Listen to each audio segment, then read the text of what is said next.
Bannerlord is a game for those autistic medieval nerds in your life. If Skyrim and Total War had a baby, it would be Bannerlord. If they had a second baby, it would be the people who play this game. Being a mix of an RPG and RTS, Bannerlord does claim to do it all in these categories. With 15 unique skills for each character and a detailed unit control method for every battle, it offers a very unique experience. But does it do this well? No. The enemy AI is fucking ass.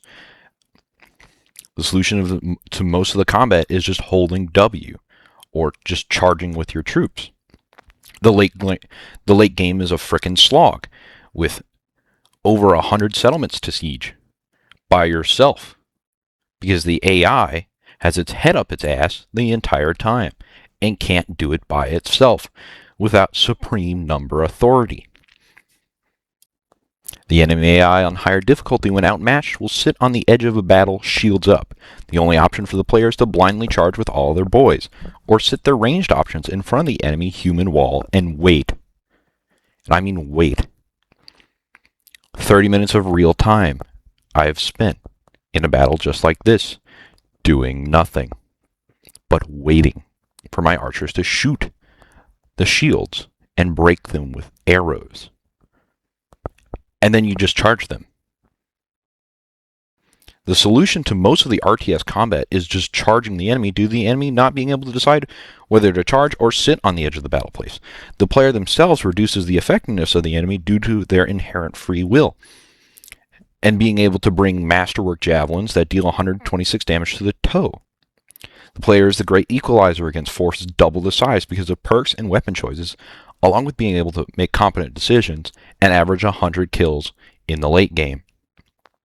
It's the equivalent of giving a silverback gorilla a tank and arming yourself with a javelin. The gorilla can't comprehend how the tank functions or how it escapes its imprisonment inside of a metal coffin, but any person who can read a manual and lift a javelin could defeat the gorilla and the tank.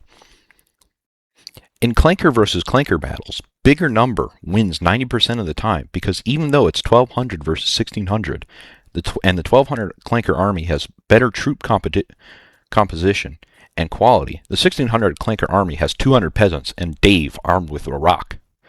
Inherently, the player's agency is what ruins the challenge of the game.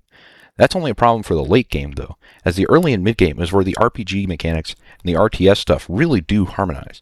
You can only level so many skills at a time, and having a limited amount of stat points and level limit boosters for the entire playthrough. Leveling past 32 becomes impractical due to the exponential XP required, so early skill point allocation is important, as 50 hours later into a campaign, you'll be feeling those decisions. But all skills are not made equal in the eyes of the singular Tale World's Turkish intern, as some are only used once you hit 50 hours into a playthrough, and some are never used at all, these skills being engineering, roguery, and tactics. All engineering does is make the boring part of the late game siege battles go faster. There are 57 towns in Cal Radia to siege, and the AI can't siege for their dead dog's cousin's soul. So you will be doing most of the sieging, along with the 62 castles there are to claim ownership of Cal Radia, over 100 settlements to siege, and you will be doing most of it. Roguery has two ways to level it, and its only reward for the effort of doing so is magicking loot out of thin air, by adding 0.5% more loot to the end of a battle at level 50. Many Total War Warhammer 3 players are bad at the whole RTS bit, and thus press the auto-resolve when possible. So much so, a mod that auto-resolves quest battle has 270,000 unique downloads on the Steam Workshop. I am one of them. The tactics skills takes this from tried and true experience and has you do the same. Press a button and enjoy epic gameplay of number go up and down. If Monkey has big tactic level, he win. If not, his soul suffers 1,000 deaths in the ascended plane by the hands of the Taken King. But between the 12 skills that matter, they all feel very fleshed out, and some are on two sides of the coin, such as athletics and riding and throwing and bows, where you make independent decisions that will affect your troops and yourself and your playstyle for your whole campaign. The early game is where the roleplay part of RPG shines through, because how you get to the mid-game can be achieved through many different ways, such as questing, trading, and doing tournaments. The campaign leaves much to desire, though, as you enter the old folks' home so you can listen to 10 people wax about how the Emperor got caught lacking by homeless forest people in the Battle of Pendraic, and then the game dumps on you a MacGuffin that belongs to the true Emperor of Calradia. Once you assemble the MacGuffin, you meet 2 other old people, and they tell you to make a kingdom or support a kingdom. The optimal way to do this quest is let it time out at this point, because there isn't a reward at the end, just tail worlds leading you on by the penis. If you do, however, make a choice, aka Empire or the other guys, the conspiracy happens. I don't want to see him kissing goblins. The strength of the conspiracy starts at 1,000 out of 2,000, already an uphill battle, like Sisyphus pushing up the Sisyphus metaphor stays relevant as well, because this quest forces you to drive your 200 bros across the map just to slow the growth of the bar.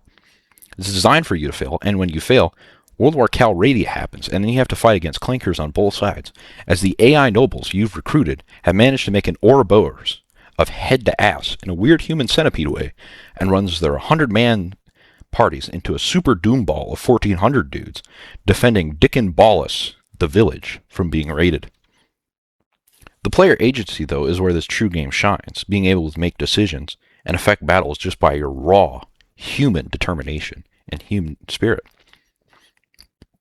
Because of the effort of you going and equipping yourself and arming yourself with tools of your own making, or ones that you bought, but smithing is such a powerful skill for money making and domination on the battlefield that it's basically required for a playthrough if you want to play optimally. You can recruit a companion to do the smithing, but if you do it yourself, you're gaining 2 whole skill points, along with a lot of unique perks for making your own gear that is objectively better.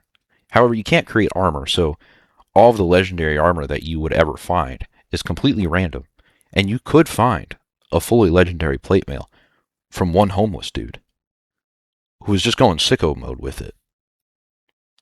Another problem, though, with the game is the length of the campaigns itself. With my average playthrough being 50 hours just to capture a town and go through all the effort of managing that town, because the AI can't manage the town, because they make all the bad projects, they do all the dumb stuff. Going through the effort of capturing a town and doing that first siege, that's the biggest rush, that's the biggest highlight, because after that you've hit the late game, and that's the equivalent of becoming Sisyphus yourself. And the boulder has become all the sieges you have to do to win. And winning is just capturing Calradia. But with over 100 settlements, that's going to take a long time and a lot of effort. It might even be a multi-generational thing with, creating a family and marrying a woman. And a lot of fun posts on the Reddit is, how do I kill my wife so I can have more babies? And that's a fun thing. At least in this playthrough that you're watching, the couple of battles, I've had over 10 children with my wife, my virtual in-game wife. Not to deny that any of the RTS stuff or the battle stuff or even the RPG stuff isn't fun. The problem is when it extends past 50 hours of having your dick in your hand and tail words saying to you, do it 100 times now, fool. So at that point, for me, it becomes, I just want to play the early and mid game, because that's where most of the content is, of developing your legacy as the guy who is a trader magnate or warlord or really cool. I still love this game, though, because with its lack of new content, the biggest in 4 years being a paid DLC that had boats and replaced 3 skills with the same skills, so you still have 15, you don't have 18 now. It does offer a unique experience like no other, except for the game that came before it, Warband. People say Warband is a well and Bannerlord is a puddle. I'll keep playing in the rain and imagining it's a lake. Thank you for watching. I've been FCG, and I hope you have a blessed day.